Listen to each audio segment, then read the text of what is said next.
T Nasar തത്സമയം ചേരുന്നുണ്ട്. നാസർ, ഈ സൂചിപ്പിച്ചതുപോലെ എന്തായിരിക്കും നമ്മുടെ അയൽ സംസ്ഥാനത്ത് നടക്കുക എന്നുള്ള കാര്യം നമുക്ക് കൂടി ആകാംക്ഷ ഏറ്റുന്ന ഒരു കാര്യമാണ്. എങ്ങോട്ടാണ് രാഷ്ട്രീയ ചെരിവുകൾ നോക്കിയാൽ മൊത്തത്തിലുള്ള ഒരു ഇരിപ്പ് വശം എങ്ങനെയാണ് കർണാടകയിലെ? മൊത്തത്തിലുള്ള ഇരിപ്പ് വശം കോൺഗ്രസിന് അനുകൂലമാണ്. നേരത്തെ ഈ പറഞ്ഞതുപോലെയായിരുന്നു 25 സീറ്റ് 2019 കോൺഗ്രസ് BJP നേടിയതാണ്.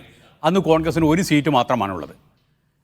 2014 9 സീറ്റ് വാങ്ങിയെടുത്ത് നിന്നാണ് 2019 ഒരു സീറ്റിലേക്ക് കോൺഗ്രസ് കുറഞ്ഞത്. എന്നാൽ ഇത്തവണ ഇതേവരെ നടത്തിയ ഇപ്പോൾ ജനുവരി മാസത്തിൻ്റെ അവസാനവും ഫെബ്രുവരിയിലുമായിട്ട് നടത്തിയ സർവേകൾ പോലും പറയുന്നത് കോൺഗ്രസിന് 17 സീറ്റ് കിട്ടും എന്നാണ്. കോൺഗ്രസിന് 17, BJP JDS സഖ്യത്തിന് 11 എന്നൊക്കെയാണ് ദേശീയ മാധ്യമങ്ങൾ, ഉത്തരേന്ത്യയിൽ നിന്നുള്ള മാധ്യമങ്ങൾ നടത്തിയ സർവേകളിൽ പറയുന്നത്. എന്നാൽ കർണാടകയിലെ ഗ്രൗണ്ട് റിയാലിറ്റി അറിയുന്ന രാഷ്ട്രീയ പ്രവർത്തകരും രാഷ്ട്രീയ നിരീക്ഷകരും പറയുന്നത് അതിനുശേഷവും അവസ്ഥകൾ മാറിയിട്ടുണ്ട് എന്നാണ്. ഈ പറയുന്ന ജനുവരി ഫെബ്രുവരിക്ക് ശേഷവും. എന്നാൽ സീറ്റ് വിഭജനവും സ്ഥാനാർത്ഥി പട്ടികയും വന്നോട് ഈ JDS BJP സഖ്യത്തിലും BJPക്ക് അകത്ത് തന്നെയും വൻതോതിൽ നിരാശരും അതേപോലെ തന്നെ വിമതരുമൊക്കെ ഉരുണ്ടുകൂടുകയാണ്.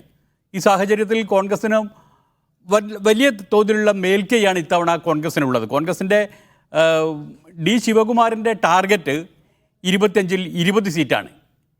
20 സീറ്റ് എന്നൊന്നും കിട്ടിയിട്ടില്ലെങ്കിലും ഏതാണ്ട് അതിനടുത്ത് സീറ്റുകൾ കോൺഗ്രസിന് ഒറ്റയ്ക്ക് കർണാടകയിൽ ഇത്തവണ കിട്ടും എന്നാണ്. അതിനുള്ള അത്തരത്തിലേക്കാണ് സാധ്യതകളെല്ലാം പോകുന്നത്. നാസർ, അതുപോലെ തന്നെ ഈ സുമലത കഴിഞ്ഞ തവണ നമ്മൾ കണ്ടതാണ്. സുമലത വലിയ ഭൂരിപക്ഷത്തിൽ ജയിച്ചിട്ടുണ്ടായിരുന്നു. ഇത്തവണ സുമലതയെ കോൺഗ്രസിനൊപ്പം നിർത്താനുള്ള നീക്കങ്ങളൊക്കെ സജീവമാക്കുകയാണ് കോൺഗ്രസ് നേതൃത്വം. ആ തരത്തിലേക്ക് കാര്യങ്ങൾ സുമലത നേരത്തെ ഉണ്ടായിരുന്ന സഖ്യം എത്തിച്ചതാണ്. സുമലത കഴിഞ്ഞ തവണ മാണ്ഡ്യയിൽ നിന്ന് ജയിച്ചിരുന്നത് BJP പിന്തുണയോടുകൂടി സ്വതന്ത്രയായിട്ടാണ് മത്സരിച്ചത്. ഇത്തവണ JDS BJP സഖ്യം വന്ന് JDSുമായിട്ട് BJP സീറ്റ് പങ്കുവച്ചപ്പോൾ BJP 3 സീറ്റാണ്, 28-ൽ 3 സീറ്റാണ് JDSന് നൽകിയത്. ഈ 3-ൽ 1 മാണ്ഡ്യ സീറ്റാണ്. ആ മാണ്ഡ്യ സീറ്റ് എന്ന് പറഞ്ഞാൽ സുമലതയാണ് അവിടുത്തെ സിറ്റിംഗ് MP. സുമലത BJP സഹായത്തോടു കൂടി ജയിച്ച സീറ്റാണ് BJP ഇത്തവണ JDSന് കൊടുത്തത്. JDS ആണെങ്കിൽ അവിടെ കുമാരസ്വാമിയെ തന്നെ സ്ഥാനാർത്ഥിയായി പ്രഖ്യാപിക്കുകയും ചെയ്തു. ആ സ്ഥിതിക്ക് ഇനി ആ സീറ്റിൽ നിന്ന് JDS പിൻവാങ്ങില്ല എന്നുള്ള കാര്യം ഉറപ്പാണ്. പിന്നെ 2 സീറ്റിൽ അവർക്ക് പറഞ്ഞിരിക്കുന്നത് ഒന്നാണ്. ഇപ്പോഴും അവർക്ക് 3 സീറ്റ് പറഞ്ഞെടുത്ത് 2 കൊടുത്തിട്ടുള്ളൂ. 1 മാണ്ഡ്യയും 1 ഹാസനും.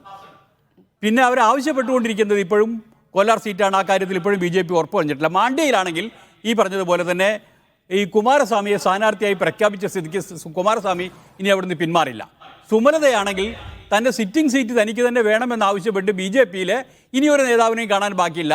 നരേന്ദ്രമോദിയെ വരെ പോയി കണ്ടു എന്നാണ് പറയുന്നത്. എന്നിട്ടും അവർക്ക് സീറ്റ് കൊടുക്കുന്ന യാതൊരു സാധ്യതയുമില്ല. ഈ സാഹചര്യത്തിൽ അവരാണെങ്കിൽ സിനിമ എന്നുള്ള അവരുടെ ഫീൽഡൊക്കെ വിട്ട് അവർ രാഷ്ട്രീയത്തിൽ വരികയും അവർ സ്വതന്ത്രയായി ജയിച്ച് രാഷ്ട്രീയത്തിൽ കാലുറപ്പിച്ച് കഴിഞ്ഞ സ്ഥിതിക്ക് ഇനി തിരിച്ചു പോകാൻ അവർ ഇപ്പോഴത്തെ സാഹചര്യത്തിൽ തയ്യാറുമില്ല.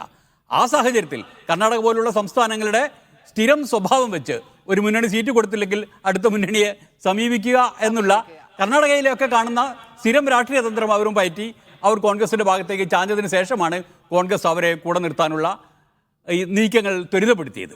അതെ, ആ നീക്കങ്ങളൊക്കെ എന്താകുമെന്ന് ഇനി നമുക്ക് വരും ദിവസങ്ങളിൽ തന്നെ കാണാം. കർണാടകയുടെ വിശദമായ ചിത്രമാണ് PT നാസർ പങ്കുവച്ചത്.